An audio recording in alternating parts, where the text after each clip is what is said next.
is algebraic proofs. I'm going to use 3 colors today. Purple makes me happy, but it doesn't show up nice, so I'm not going to use purple this time. I do like pink. I'm going to do pink, green, and brown.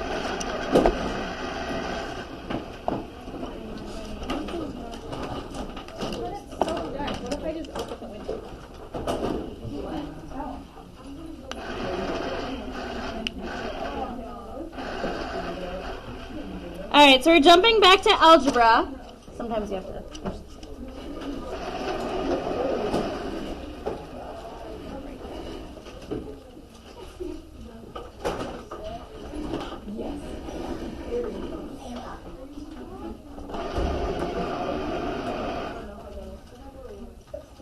You want me to show them that one too?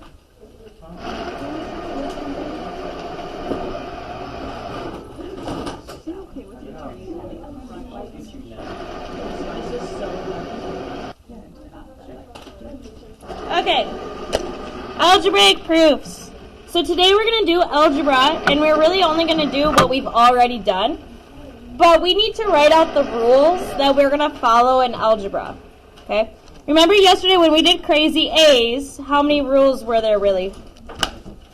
3. What was one of the rules yesterday? It was the same number. What's another rule? Same suit, or remember if it was a wild, right? The ace. Okay? So that's what we could use when we were going from card to card. In this case, we need to write down what we're going to use to go from step to step when we show our work. Okay? So we have kind of a lot. Like Miss Sawyer said, it's going to be a lot of writing today. We might for lunch, but that's okay. Okay?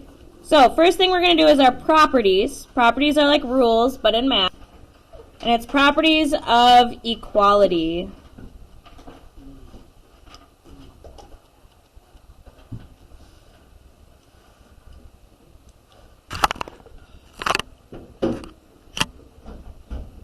Alright, so for properties of equality, properties is like rules.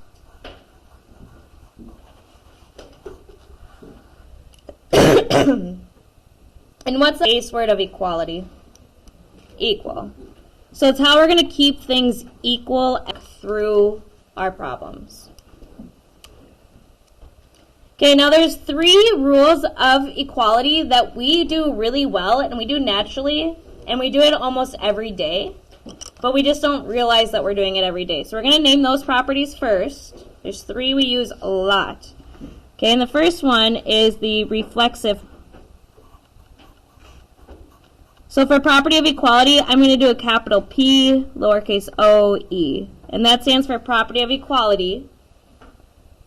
But I just don't want to write it out every time. Is that okay?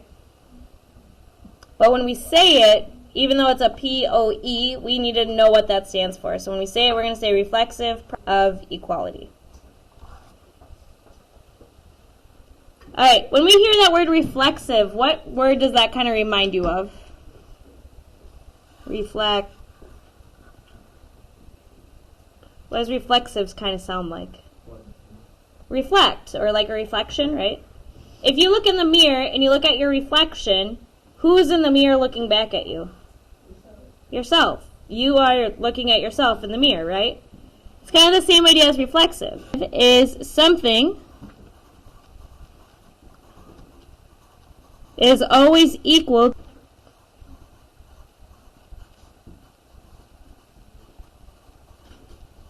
Something is equal to itself.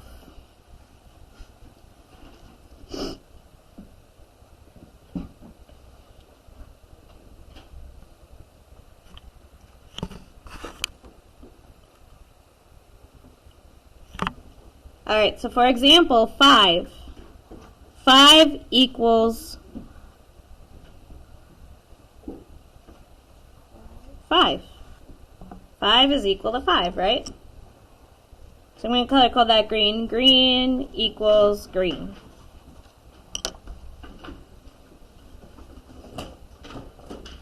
Negative equals -7. So pink equals pink.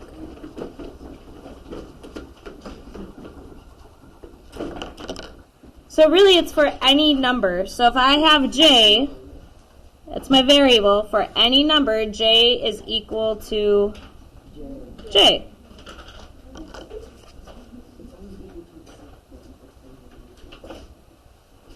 It's just equal to itself. Nothing too exciting there.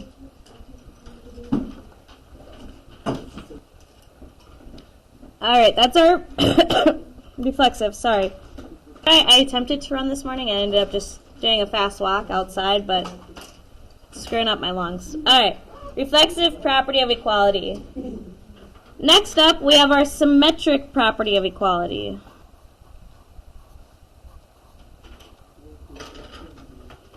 And again, I'm doing that POE, that stands for property of equality. And I know that because it's underneath properties of equality. I just didn't want to write it every time because I'm efficient and or lazy. Same thing some days. Alright, symmetric. What does it mean to be symmetric?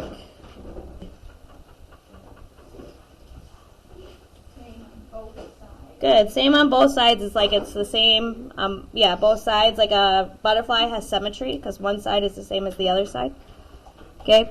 So what this means is that we can switch sides around the equal sign.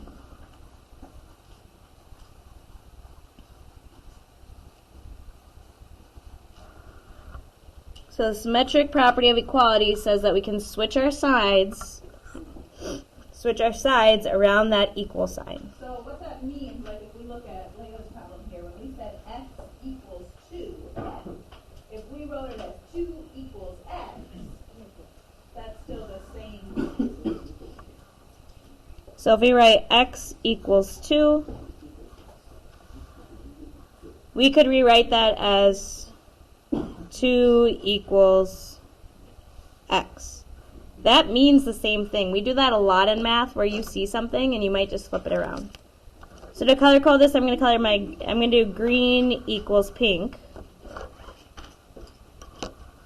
But then I'm going to flip it so it's pink equals green.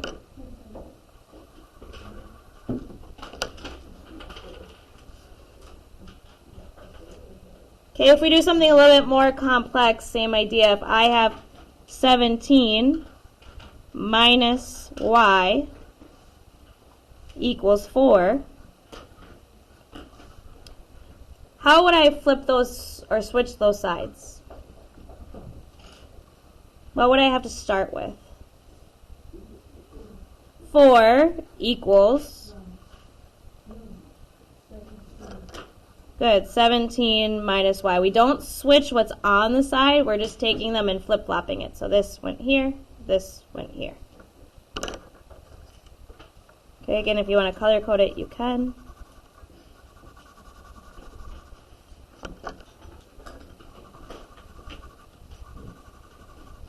So it's just switched around that equal sign. That's our view.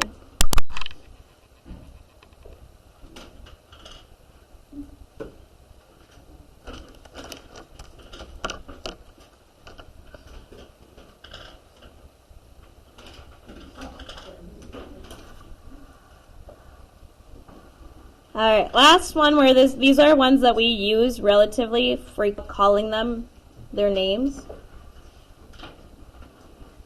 Actually, there's 2 more. But transitive property. And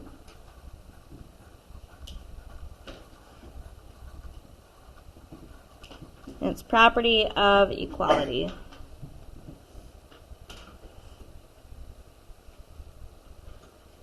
Remember when we say this, when we talk about it, we will say that whole property of equality. So if you feel like you want to write it all out just to help you remember, you can do that. But we're just setting it out to that PO.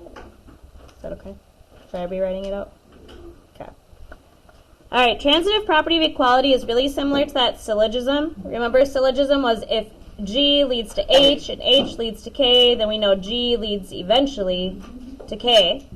Transitive property is similar. If we know A equals B, and B equals C.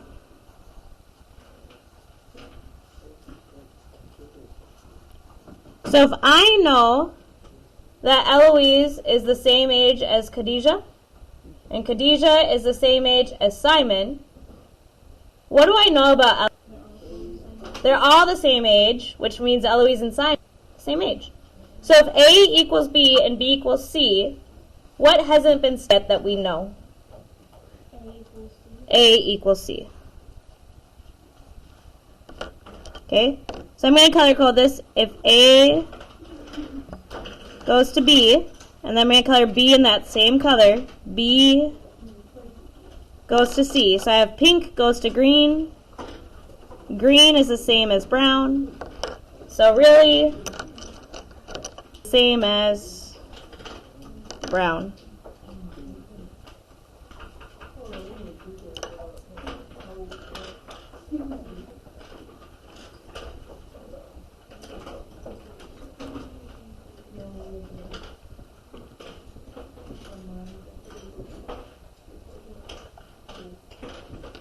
All right. One way I think about this, it's not mathematically proper to put two equal signs into a sentence. But the way that my brain works is I think A equals B, B equals C, so I can say A is equal to C. Okay, it's not mathematically proper to say A equals B equals C. We always would just want one equal sign in our sentences. But this is how my brain looks at it, and I can like skip over that B part.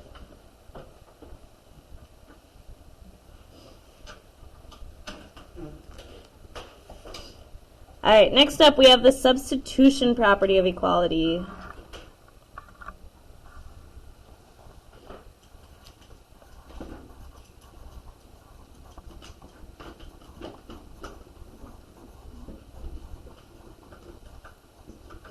For those of you that maybe play basketball or play soccer, I think in volleyball they call it too, right?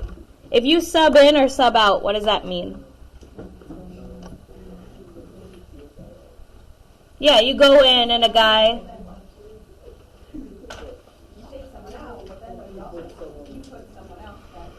Okay, but when we switch things around, and you switch that around, do you get to just pick someone random from the crowd and say, we need a new forward tonight. Who's going to sub in for a forward?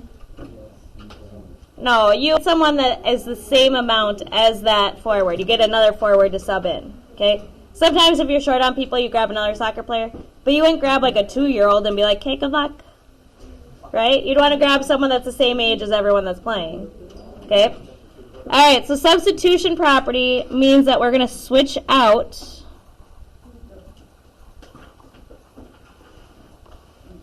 for an equal amount.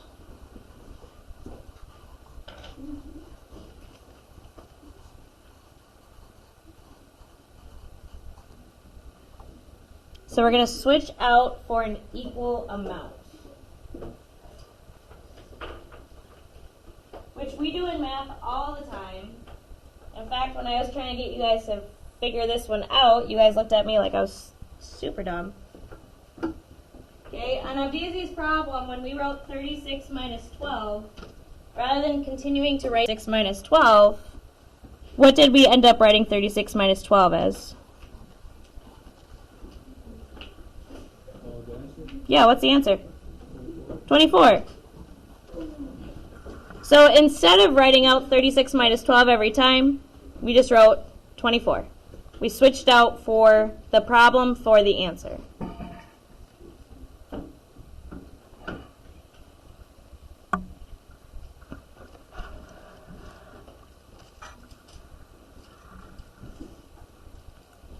All right, now these ones kind of come all together because they all stand for really the same thing. So I'm going to list them one after the other here. We're going to have the addition property of equality, the subtraction property of equality,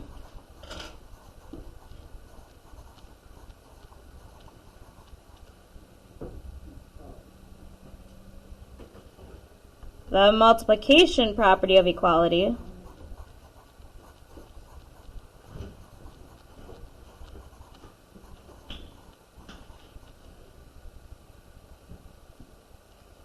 And what do you think the last one is?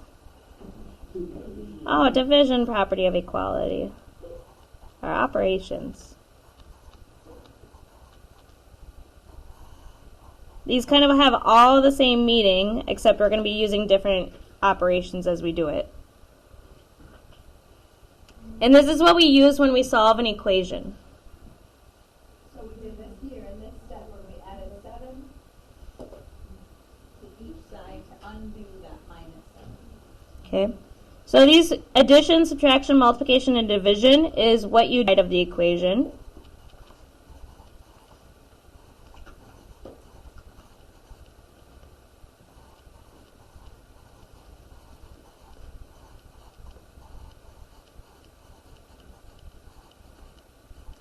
So if I add 7 to one side to get rid of that 7, what did we have to do? Add 7 to the other side. So what you do to one side of an equation, you must do to the other.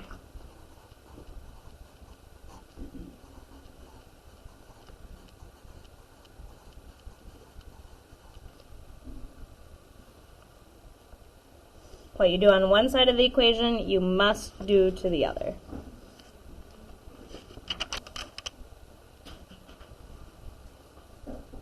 All right, we have one more property. If you're going on the next page, that's okay, because we have an example that's going to take up quite a bit of lines still. That's the big thing about proofs. That's why people don't like them, is because they take up space. We have one more property. It's the property that Abdiaziz did on the board up front. And what was that property that goes pew, pew? Distributive property. And the distributive equality, because there's no equal sign when we do it, it's just called the distributive property. So this is not a property of equality, it's just the distributive property.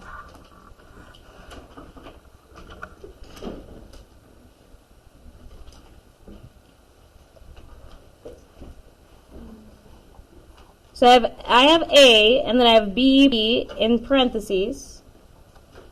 What part am I going to distribute? A. Good, I go pew, pew. Those of you that had me last year, you know my pew-pews. Pew, pew. Those of you that do not have me, I just make that noise whenever we distribute. You'll get used to it. Alright, so what am I going to do? A times what part? B plus. Good, I have to do that A again. A times C. So let's just do one quick example with actual numbers. If I have 3 times 2x plus 1.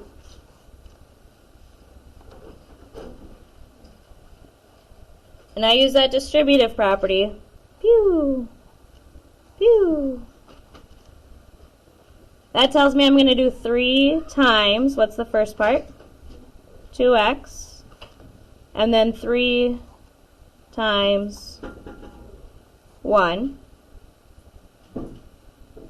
And what is 3 times 2x? 6x times 1? 3.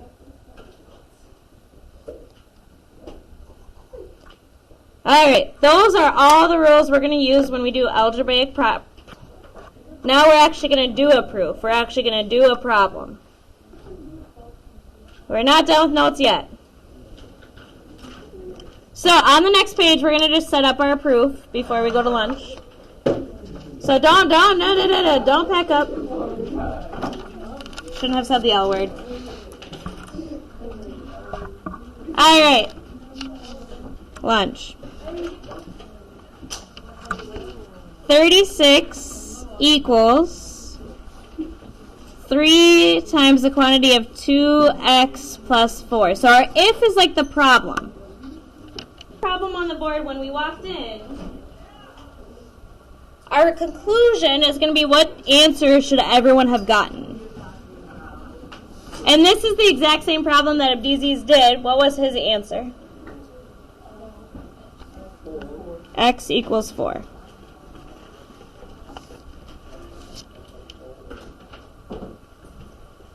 Alright, when we do our proofs, we do 2 columns. So we're going to draw a line down the middle. One column will be here, one column here. On one side we have our statements, and the other side we have our whys. Make sure you're coming back from lunch on time so we can finish this so that you know how to do the work. See you after lunch.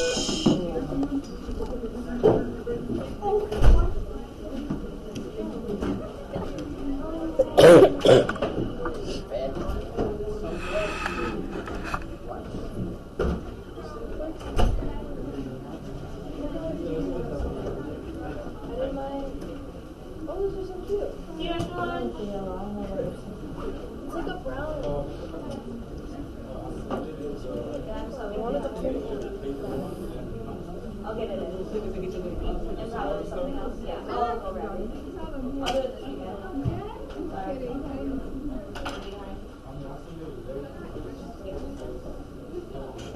Yeah, I'll look at it this weekend, and then if it's still missing Monday, you can yell at me. Sorry.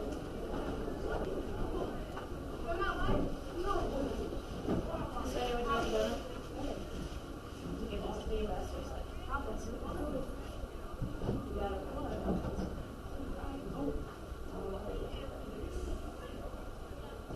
I'm going to use one. Goody did one. What? Your ambassadors really did one. Did they? Nice. Oh, that's probably good lunch. Get away. Okay, so we're going to do our proof. Remember, it's 2 columns. Oh my gosh, that's 2 columns. That's what we did yesterday. Yesterday we had our cards, and then we had like which rule we followed. So now we're going to do our statement. We're going to show our work, and then we're going to say what rule we followed to do that work. So when we write down a problem, what's the first thing we need to do to solve the problem?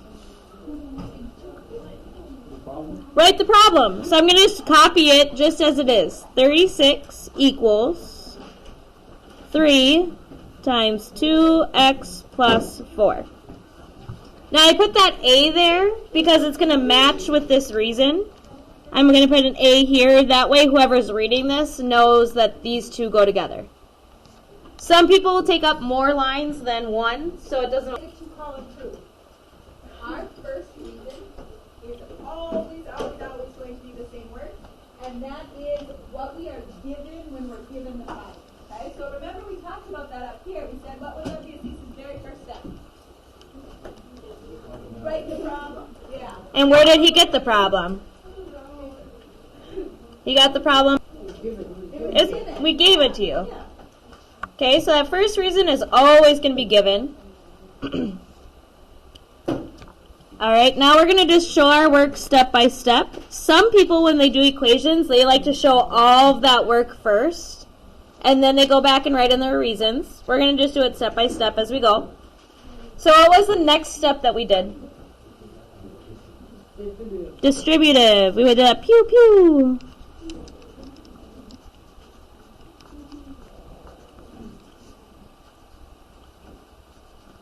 So our distributive property, and that goes pew, pew. 3 times 2, 6. Don't forget that x. And then 3 times 4, 12.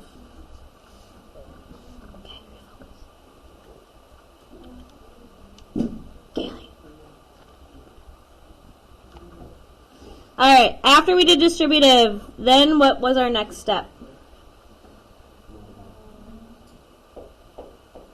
We started solving it, yeah. How do we solve it? What do we do first? What do we get rid of? Yeah, we got rid of that 12. How do we get rid of a plus 12? And if we do it on one side, we do it on the other side. And what's that property that tells us we can do that? No, we already did distributive. Subtraction. That's one of those properties of equality. That says if we do it on one side, we have to do it on the other.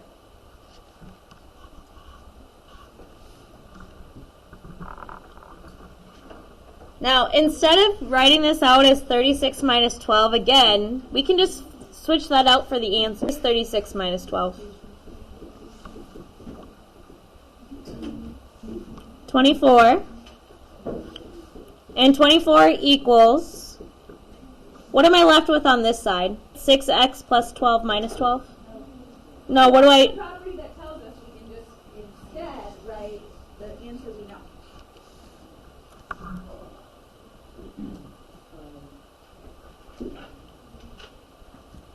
tough one. Which one tells us that we can just write the answer instead of the problem? Keep writing 36 minus 12. We can change it, but we know. What is 36 minus 12 actually equal to? 24. So what's the property that tells us we can switch out for what's equal to? Yeah, do that. Alright, when you write this one, make sure you write substitution. When we write substitution underneath subtraction, some people just start writing subtraction. Substitution, and again, that's a property of equality.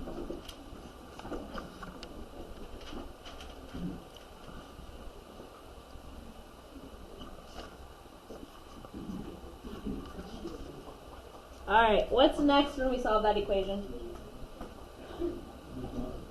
Divide by what? And if I do it on one side, I have to do it on the other side. And which property is that that says division property of equality?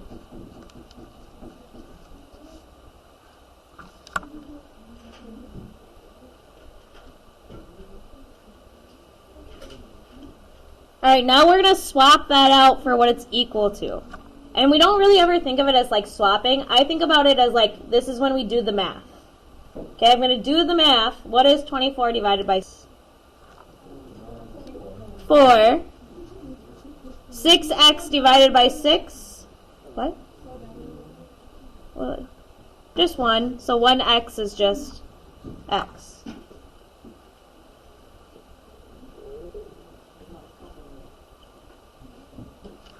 So when we do that math, we're switching things out. We're switching out the problem for the answer. When you switch things out, the problem with the answer, what do we call that? Substitution. So you're going to see that substitution property a lot. Not a lot, but usually that's one that we'll use more than once, especially when we're doing an algebraic proof, which just means we're solving an equation. All right, now we've got 4 equals x. Are we finished? Yeah. Why not? What do you mean stop? Why? Why do we want it to be x equals 4? It's proper. That's one thing. We know in math that it should say x equals 4. What part of the problem told us it should be x equals 4?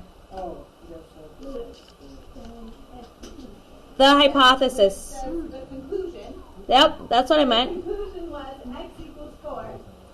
So we need our answer to look just like that. We're not done until. Okay, so what property says that if I have 4 equals x, it's x equals 4?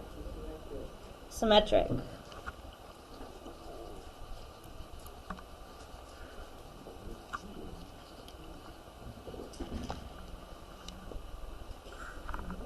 And what does POE stand for again?